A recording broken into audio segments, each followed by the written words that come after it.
साबिक CM KPK Ali अमीन गंडापुर साहब ने जो कि अभी ताज़ा जो स्टेटमेंट आया था सीएम जो इस वक्त के प्रेजेंट सीएम है सोहेल आफरीदी साहब, उन्होंने कहा जी अगर अफगानिस्तान से दहशतगर्दी हो रही है तो उसका सबूत जो है वो बताए जाए।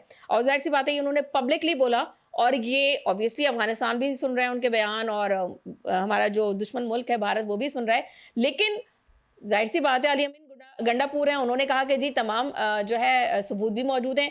तो सर इसको थोड़ा-सा बता दीजिएगा, क्लियर कर दीजिएगा।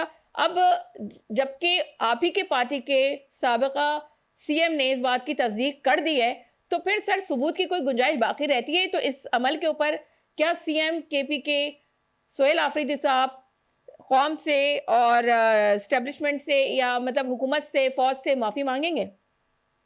देखिए, इस वक्त जरूरी है कि जो सूबे का चीफ एग्जेक्टिव है वो सुहेल आफरीदी है जी। और इस वक्त केपीके की पूरा मतलब सूबा इस वक्त दहशतगर्दी में सबसे ज्यादा मुतासरा है, हमेशा फ्रंट लाइन पे रहा है। बिल्कुल तो जरूरी है कि इनको ऑन बोर्ड लिया जाए बहुत से मामलात में, जो चाहे वो दहशतगर्दी के हों, चाहे वो और जो फॉरेन पॉलिसी रिलेटेड मामलात हैं।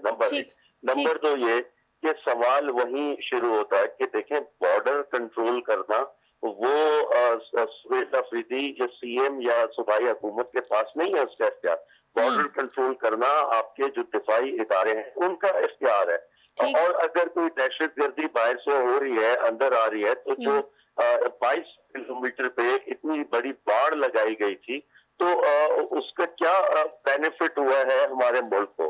नंबर एक। नंबर दो ये कि रही बात, हम ये समझते हैं हमेशा से कि जो भी हमारे पड़ोस ममालिक है, स्पेशली अफगानिस्तान, उनसे बेहतर ताल्लुकात, उनसे बातचीत के जरिए मसाइल हल किए जा सकते, ना कि मसल पावर दिखा